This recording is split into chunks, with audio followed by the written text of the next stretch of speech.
Yörük Kızının Mutfağı kanalıma hoş geldiniz. Bugünkü tarifim kabarma garantili kek. Yapımı çok kolay, sünger gibi yumuşacık ve çok lezzetli.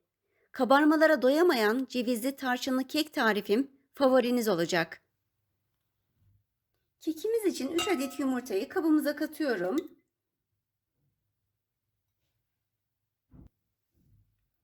Üzerine de 1,5 su bardağı şeker ilave ediyorum.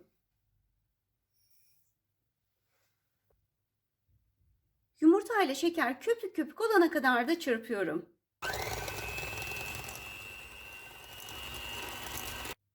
Eğer kekinizin güzel kabarmasını istiyorsanız mutlaka şeker ve yumurtayı böyle köpük köpük olana kadar çırpmalısınız. Şimdi üzerine 1 su bardağı oda ısısında beklettiğim sütü katıyorum. 1 çay bardağı da sıvı yağ ilave ediyorum. Her zamanki gibi kekimizin daha yumuşak olması için de hemen bu çay bardağının dibiyle de su ilave edeceğim. 1 parmak kadar su doldurdum ve ilave ediyorum. Sıvı karışımımızın üzerine şimdi 2,5 su bardağı un katıyorum. Ve mutlaka unu da eleyelim. 1 paket kabartma tozu. 1 paket de vanilya katıyorum.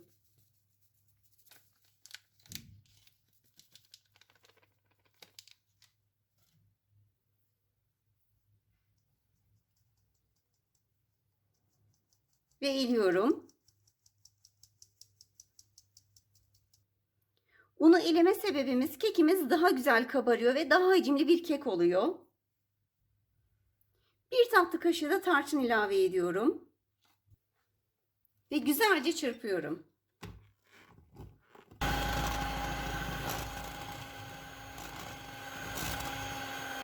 Ve en sonunda 1 su bardağı kadar kırdığım cevizi katıyorum.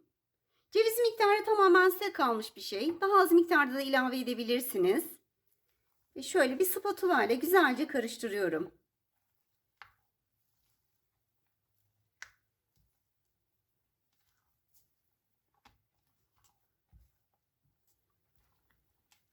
Gerçekten nefis bir kek. Klasik bir kektir aslında ama verdiğim püf noktalarına uyduğunuzda kesinlikle kabarmama durumu söz konusu dahi olamaz. İçi de asla ve asla hamur kalmaz bu kekin. Yeter ki videomu dikkatli izleyin. Ve bütün püf noktalarına uyun. Kek harcımız hazır. Bunu bir kenara alıyorum hemen. Ben şöyle bir tepsi kullanacağım. İsterseniz kalıp da kullanabilirsiniz. Ama böyle tepsiler benim çok kolayıma geliyor ve çok daha hızlı pişiyor kekler böyle tepsilerde. Tepsimin tabanını katı yağ ile yağlıyorum. Her tarafını güzelce yağlayacağım.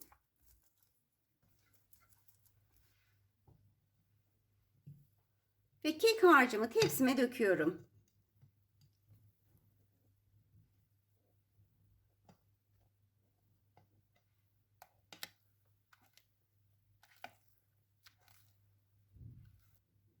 Kek harcımızı tepsiye aldıktan sonra üzerine bolca Hindistan cevizi serpiyorum.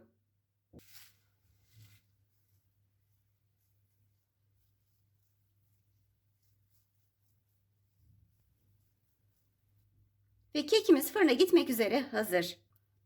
Burada yine çok önemli bir püf noktası vermek istiyorum. Kekimizi asla ve asla sıcak fırına vermiyoruz. Çünkü sıcak fırına verdiğimizde üstü hemen kızarıyor, içi hamur kalıyor keklerin. O yüzden soğuk fırına veriyoruz. Ve ben kekimi 170 derecedeki soğuk fırına veriyorum.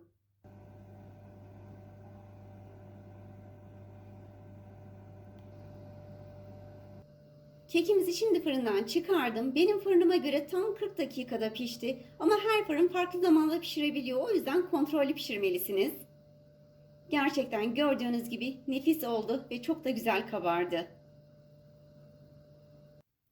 Kekimizi yeteri kadar dinlendirdim. Şimdi dilimleyelim.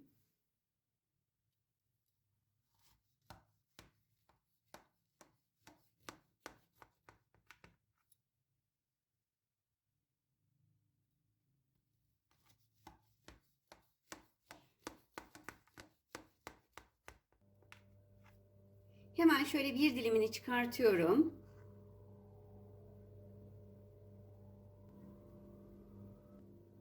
Gördüğünüz gibi kekimiz muhteşem derecede kabarmış. Bir kek zaten ancak bu kadar kabarabilirdi. Yumuşacık ve puf puf bir kek. Bütün püf noktalarına dikkat ederek yaparsanız sizin de kekiniz bu derece güzel olur. Yapmanızı tavsiye ederim. Daha sonraki videolarımda görüşmek üzere. Allah'a emanet olun.